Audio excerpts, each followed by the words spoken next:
نحمده ونصلي على رسوله النبي الكريم اعوذ باللہ من الشیطان الرجیم بسم اللہ الرحمن الرحیم سورۃ التوبہ آیت نمبر 55 فلا تعجبک بس نہ تعجب میں ڈالیں آپ کو اموالہم ان کے مال ولا اولادہم اور نہ ان کی اولاد انما یرید اللہ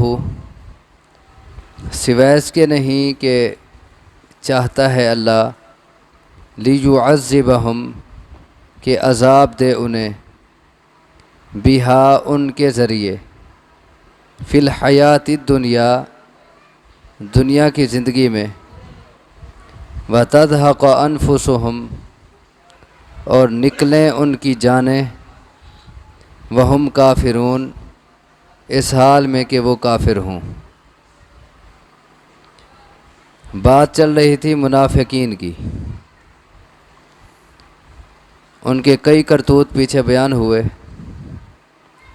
اس آیت میں بھی انہی منافقین کا تذکرہ ہے۔ فرمایا فلا تعجبک اموالہم ولا اولادہم، بس نہ تعجب میں ڈالیں آپ کو، بس نہ حیرت میں ڈالیں آپ کو ان کے مال اور ان کی اولاد۔ دیکھیں کسی کے مال اور اولاد سے کب آدمی متاثر ہوتا ہے، کب تعجب کرتا ہے، کب حیرت میں پڑ جاتا ہے؟ جب کسی کے مال کی کثرت ہو یا کسی کی اولاد دنیاوی لحاظ سے بہت کامیاب جا رہی ہو، تب دوسروں کو حیرت ہونے لگتی ہے۔ مثلا جب آپ کسی کے بارے میں سنتے ہیں کہ اس کے پاس اتنا بینک بیلنس ہے اور اتنا اس کی پراپرٹی ہے اور اتنا اس کی دکانیں ہیں اور اتنا اس کے پلاٹ ہیں اور فلاں جگہ اس نے مکان بنائے ہوئے ہیں، تو آپ یقیناً متاثر ہونے لگتے ہیں اور آپ حیرت میں پڑ جاتے ہیں۔ اسی طرح جب آپ کسی کی اولاد کے متعلق سنتے ہیں کہ فلاں کا ایک بیٹا جو ہے اس کی فلاں جاب ہے اور ایک ڈاکٹر ہے اور بیٹی فلاں اس نے ڈگری حاصل کی ہے، تو آپ کو بڑا تعجب ہوتا ہے اور آپ اس سے متاثر ہو جاتے ہیں۔ حالانکہ اگر اس نے اپنا مال غلط ذریعے سے کمایا ہے، حرام ذریعے سے کمایا ہے، یا مال میں وہ اتنا مگن ہو گیا ہے کہ آخرت اسے یاد نہیں ہے، یا اس کی اولاد دنیاوی لحاظ سے تو بڑی کامیاب ہے لیکن وہ اللہ کی نافرمان ہے، تو اس میں حیرت کی کوئی بات نہیں، یہ کوئی قابل فخر نہیں ہے۔ دیکھیں اب منافقین کے بارے میں اللہ تبارک و تعالیٰ نے فرمایا کہ ان کے مال اور ان کی اولاد تجھے حیرت اور تعجب میں نہ ڈال دیں، کیونکہ انہوں نے مال کیسے بنائے ہیں؟ ایمان کی قیمت پہ، اللہ کو ناراض کر کے، منافقت کے ذریعے اور اللہ کی نافرمانی کے ذریعے انہوں نے مال بنائے ہیں، تو اس پہ تعجب کی کوئی بات نہیں ہے۔ انما یرید اللہ لیعذبہم بہا فی الحیات الدنیا، اللہ تو بس یہ چاہتا ہے کہ انہیں انہی کے ذریعے دنیا کی زندگی میں عذاب دے۔ دیکھیں بعض اوقات جب انسان مال غلط ذریعے سے کماتا ہے اور مال میں مگن ہو جاتا ہے اور بڑھتا چلا جاتا ہے اسی میں، اور اولاد کی صحیح تربیت نہیں کرتا، اولاد نافرمان ہوتی ہے، تو یہی مال اور اولاد وبال جان بن جاتے ہیں اور انسان کے لیے عذاب بن جاتے ہیں اور انسان کے لیے مصیبت بن جاتے ہیں۔ فرمایا ان کے پاس جتنا بھی مال ہیں اور جتنا ان کی اولادیں ہیں اور جتنا دنیاوی لحاظ سے ان کی اولادیں ترقی کر رہی ہیں، آپ کو اس پہ حیرت نہیں ہونی چاہیے، آپ کو اس پہ تعجب نہیں ہونا چاہیے، بلکہ اللہ تبارک و تعالی انہی مالوں اور اولاد کے ذریعے ان کو دنیا کی زندگی میں عذاب دینا چاہتا ہے۔ وَتَضْحَقَ أَنفُسُهُمْ وَهُمْ کافرون، اور ان کی جانیں جب نکلیں گی تو بڑی مشقت سے اور غم میں نکلیں گی اور وہ کافر ہوں گے۔ کفر کی حالت میں ان کی جانیں نکلیں گی، انجام ان کا خراب ہوگا۔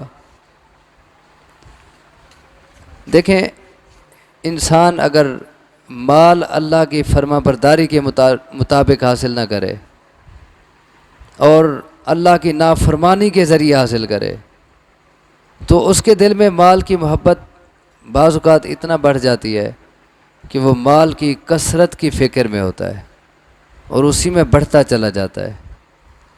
اور حتیٰ کہ بعض اوقات ایسا ہوتا ہے کہ مال کی کثرت الٹا بے چینی کا سبب بن جاتی ہے، الٹا سکون ختم ہو جاتا ہے۔ مال کمانا، اس کو پھر سنبھالنا، اس کو جمع کرنا، اس کو سمیٹ کے رکھنا، اس کی حفاظت کرنا، اور بعض اوقات تو انسان کو جس مقصد کے لیے وہ مال حاصل کر رہا ہے وہ مقصد بھی حاصل نہیں ہوتا، نہ وہ کھا پی سکتا ہے، نہ وہ سکون کر سکتا ہے، وہ اسی میں بے چین رہتا ہے۔ تو یہ مال کیا بن گیا اس کے لیے؟ لِيُعَذِّبَهُمْ بِهَا، عذاب بن گیا، الٹا بے چینی کا اور ٹینشن کا سبب بن گیا۔ اسی طرح عام طور پر ایسا ہوتا ہے کہ جس اولاد کی تربیت صحیح نہ کی جائے اسلامی اصولوں کے مطابق، اولاد نافرمان ہو، تو وہ دنیاوی لحاظ سے خود چاہے جتنا ترقی یافتہ کیوں نہ ہو لیکن وہ ماں باپ کی نافرمان ہوتی ہے۔ جو اللہ کی نافرمان اولاد ہے، جس کے دل میں اللہ کا ڈر نہیں ہے، جس کے دل میں آخرت کا ڈر نہیں، اللہ اور اس کے رسول کی محبت نہیں، تو وہ اولاد اپنے ماں باپ کی کیا فرما برداری کرے گی؟ الٹا ماں باپ اس اولاد کو بوجھ نظر آئیں گے اور وہ ان کے حقوق بھی ادا نہیں کرے گی، تو وہ اولاد بھی ماں باپ کے لیے کیا بن گئی؟ عذاب بن گئی۔ اسی لیے قرآن مقدس کی نگاہ میں یہ مال اور اولاد یہ دونوں فتنہ ہیں۔ قرآن مقدس نے دونوں کو فتنہ کہا ہے، اور ایک جگہ ان کو دشمن کہا ہے کہ یہ تمہارے دشمن ہیں، یہ تمہارے لیے آزمائش ہیں، اور بعض اوقات یہ تمہارے لیے عذاب بن جاتے ہیں، جیسے اس آیت میں آ رہا ہے۔ اور مال اور اولاد کے متعلق مختلف جگہوں میں اللہ نے باتیں کی ہیں۔ ایک جگہ فرمایا سورۃ مؤمنون آیت نمبر 55 میں، اَيَحْسَبُونَ أَنَّمَا نُمِدُّهُمْ بِهِ مِن مَّالٍ وَبَنِينَ نُسَارِعُ لَهُمْ فِي الْخَيْرَاتِ بَل لَّا يَشْعُرُونَ، کیا وہ سمجھتے ہیں کہ ہم مال اور اولاد کے ذریعے ان کو جو بڑھا رہے ہیں ہم ان کے لیے بھلائی میں جلدی کر رہے ہیں، یعنی ہم جلدی انہیں اچھائیاں دے رہے ہیں؟ بل لا یشعرون، بلکہ انہیں شعور نہیں اس بات کا۔ یہ مال اور اولاد کا مل جانا یہ اس بات کی دلیل نہیں کہ یہ لوگ اللہ کے نظروں میں اچھے ہیں اور اللہ ان کو اچھائی دے رہا ہے، بلکہ بعض اوقات معاملہ اس کے برعکس ہوتا ہے، جیسا کہ سورۃ آل عمران آیت نمبر 78 میں فرمایا، انما نملی لہم لیزدادوا اثما، کہ ہم ان کو ڈھیل دیتے ہیں تاکہ وہ گناہ میں بڑھ جائیں۔ بعض اوقات یہ ڈھیل دنیا کی فراوانی، یہ اولاد مل گئی، جائیداد مل گئی اور دنیا کا سکھ مل گیا، یہ کیوں ہوتا ہے؟ لیزدادوا اثما، تاکہ گناہ میں اور بڑھ جائیں۔ کیونکہ انسان جب دیکھتا ہے نا کہ میرے پاس اولاد بھی ہے، مال بھی ہے، دولت بھی ہے، سب کچھ ہے، تو وہ اپنے آپ کو ہر کسی سے بے پرواہ سمجھنے لگ جاتا ہے اور اس کی سرکشی اور بڑھ جاتی ہے، جیسا کہ سورۃ علق آیت نمبر 6 میں فرمایا، کلا ان الانسان لیطغی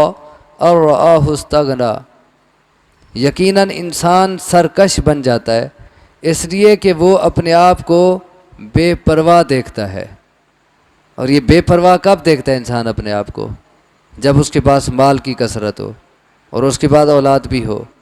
اور وہ سمجھتے ہیں آپ مجھے کس کی پرواہ ہے، میرے پاس بینک بیلنس ہے، سب کچھ ہے، اولاد بھی ہے، اب وہ سمجھتا ہے مجھے کسی کی پرواہ نہیں ہے، نہ وہ اللہ کی پرواہ کرتا ہے اور نہ وہ رشتہ داروں کی پرواہ کرتا ہے۔ تو فرمایا کہ ایسا انسان سرکش بن جاتا ہے۔ اسی طرح ایک اور جگہ فرمایا وَلَا تَمُدَّنَّ عَيْنَيْكَ إِلَىٰ مَا مَتَّعْنَا بِهِ أَزْوَاجًا مِّنْهُمْ زَهْرَةَ الْحَيَاةِ الدُّنْيَا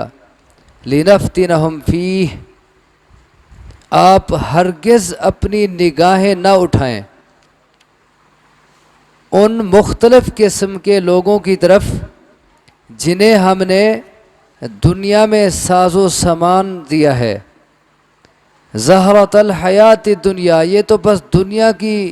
زندگی کی رونق ہے، اور ہم نے ان کو ساز و سامان کیوں دیا ہے؟ لنفتنہم فیہ، تاکہ ہم انہیں آزمائیں، تاکہ ہم ان کا امتحان لیں۔ تو اسی لیے یہ مال اور جائیداد یہ تو امتحان کے لیے ملتی ہے، یہ تو آزمائش ہوتی ہے، اور انسان اس آزمائش میں ناکام ہو جائے تو یہ تو دشمن بن جاتی ہے، اور یہ تو وبال جان اور عذاب بن جاتی ہے۔ اسی لیے اگر آپ کسی کو دیکھتے ہیں کہ وہ دنیاوی لحاظ سے بڑا ترقی یافتہ ہے اور بڑے مزے کر رہا ہے اور عیاشی کی زندگی بسر کر رہا ہے، تو آپ ان کی طرف اپنی نگاہیں نہ اٹھائیں۔ وَرِزْقُ رَبِّكَ خَيْرٌ، تیرے رب کا رزق بہتر ہے، وَأَبْقَىٰ، اور ہمیشہ رہنے والا ہے۔ تیرے رب کا رزق جو جنت میں تجھے ملے گا وہ بہتر ہے اور وہ ہمیشہ کا ہے۔ تو ان آیات کی روح سے ہمیں یہ سبق مل رہا ہے کہ مال جائز طریقے سے کمائیں اور جائز جگہوں میں خرچ کریں، اور اولاد کی تربیت دین کی روشنی میں کریں، پھر تو یہ دونوں چیزیں خیر ہی خیر ہیں، پھر یہ دونوں چیزیں برکت کا باعث ہیں اور یہ صدقہ جاریہ ہیں۔ جیسا کہ حدیث میں آتا ہے کہ انسان جب فوت ہوتا ہے تو اس کا نام اعمال بند ہو جاتا ہے۔ صرف 3 قسم کے لوگ ایسے ہیں کہ ان کا اعمال نامہ کھلا رہتا ہے اور ان کی نیکیاں لکھی جاتی رہتی ہیں۔ ایک وہ شخص جو علم چھوڑ گیا، ينتفع به، جس علم سے لوگ پیچھے فائدہ اٹھا رہے ہیں، وہ پڑھا گیا، وہ کتابیں لکھ گیا، تو اس کی نیکیاں اس کے لیے جاری ہیں، اس کا سلسلہ رکا نہیں۔ اور دوسرا صدقۃ جاریہ، جو صدقہ جاریہ کر گیا، ایسا صدقہ کیا کہ جس سے لوگ فائدہ اٹھا رہے ہیں، مسجد بنوائی، مدرسہ بنوایا، مسجد مدرسے میں حصہ ڈالا، کہیں کوئی پانی کا انتظام کر دیا، کہیں کوئی رفاہی کام کیا، کسی غریب کی ایسی مدد کی جس کے اثرات باقی ہیں، تو اس کے فوت ہو جانے کے بعد بھی اسے ثواب مل رہا ہے، اس کی نیکیاں جاری ہیں، وہ رکی نہیں ہے۔ اسی طرح او ولد صالح یدعو لہ، نیک اولاد چھوڑ گیا جو اس کے لیے دعا کرتی ہے، تو یہ لوگ ایسے ہیں کہ ان کے مرنے کے بعد بھی ان کی نیکیاں ان کو مل رہی ہیں اور جاری ہیں، ان کی نیکیوں میں اضافہ ہو رہا ہے۔ اور اگر ایک شخص اس نے اپنی اولاد کو دعائیں سکھائی ہی نہیں، اس نے ان کو نماز ہی نہیں سکھائی، اس نے مسجد کا آشنا ہی نہیں بنایا، اس نے اولاد کو قرآن ہی نہیں پڑھایا، تو پھر وہ اولاد کیا دعائیں کرے گی ان والدین کے لیے؟ تو اسی لیے اگر انسان اپنا مال ناجائز طریقوں سے کمائے گا اور اللہ کے حقوق اور رشتہ داروں کے حقوق اس مال کے ذریعے نہیں ادا کرے گا، اور مساکین اور ضرورت مندوں کا جو حق اس کے مال میں ہے وہ حق مارے گا، نہیں ادا کرے گا، اور اولاد کو دین کا آشنا نہیں بنائے گا، تو پھر اللہ کا یہ قانون ہے انما یرید اللہ لیعذبہم بہا فی الحیات الدنیا، کہ یہ مال اور یہ اولاد اللہ کے عذاب کا ذریعہ ہیں، اللہ ان کے ذریعے عذاب دینا چاہتا ہے پھر دنیا کی زندگی میں، اور پھر جس کے دل میں مال کمانے کی ایسی لگن اور ایسی تڑپ پیدا ہو جائے، پھر وہ اس سے نکل نہیں سکتا، اس کے بعد جتنا مال بڑھ جائے وہ چاہتا ہے کہ اور آ جائے اور آ جائے، حتیٰ کہ وہ موت کے منہ میں چلا جاتا ہے۔ الہاکم التکاثر حتیٰ زرتم المقابر، ایک دوسرے سے بڑھنے کی تڑپ نے تمہیں غافل رکھا حتیٰ کہ تم نے قبروں کا منہ جا دیکھا۔ اور پھر وَتَضْحَكَ أَنفُسُهُمْ وَهُمْ كَافِرُونَ، وہ اسی عذاب میں اور اسی غم میں پھر وہ مرتے ہیں، اور ان کی موت پھر اللہ کی نافرمانی کی صورت میں ہوتی ہے، غفلت کی صورت میں ہوتی ہے۔ تو اللہ تبارک و تعالیٰ سے دعا ہے کہ وہ مجھے آپ کو سمجھنے کی، عمل کی توفیق عطا فرمائے۔ اقول قولی ھذا واستغفر اللہ لی ولکم، وآخر دعوانا ان الحمد للہ رب العالمین۔